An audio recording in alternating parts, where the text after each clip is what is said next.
Good morning বন্ধুরা। তা আজ একটু দেরি করে ভিডিও করছি, এখন প্রায় 10টা বাজতে গেল। তা আজকে একটু ভিডিও করছি একটু অন্য কারণে, কয়েকটা নতুন জিনিস দেখাবো বলে, নতুন গাছ বসাচ্ছি সেটাও দেখাবো তোমাদেরকে। চলো শুরু করি।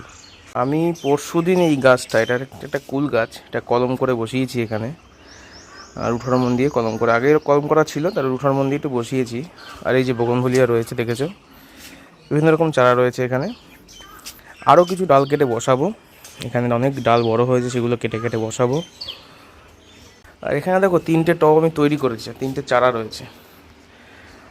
এটা কিন্তু এটা অন্য চারা, সেটা বলে দিই। এটা হচ্ছে অ্যাকচুয়ালি লঙ্কা চারা, মা লঙ্কা চারা বীজ ফেলেছিল, তা বীজ কোথা থেকে চারা হয়েছে, মানে নিচে কিছু লাগিয়েছে। আমি বললাম তো আমাকে 2টো চারা দাও, মা 3টে চারা দিল।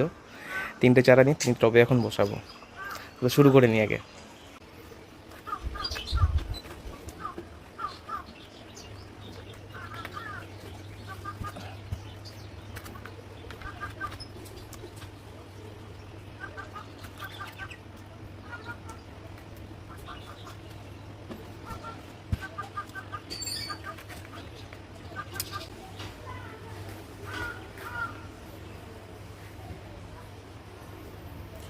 তা মোটামুটি গাছ লাগানো কমপ্লিট হয়ে গেল। গাছগুলোকে লাগিয়ে আমি এখানে রেখে দিলাম, এখন একটু ঢুলে পড়েছে, মোটামুটি 1-1.5 ঘন্টা পরে ওরা আবার তাজা হয়ে যাবে, ভয়ের কোনো কারণ নেই। কথা বলি, যারা এরকম বাড়িতে চারা লাগাও তারা কিন্তু এখনই খাবার প্রয়োগ করবে না।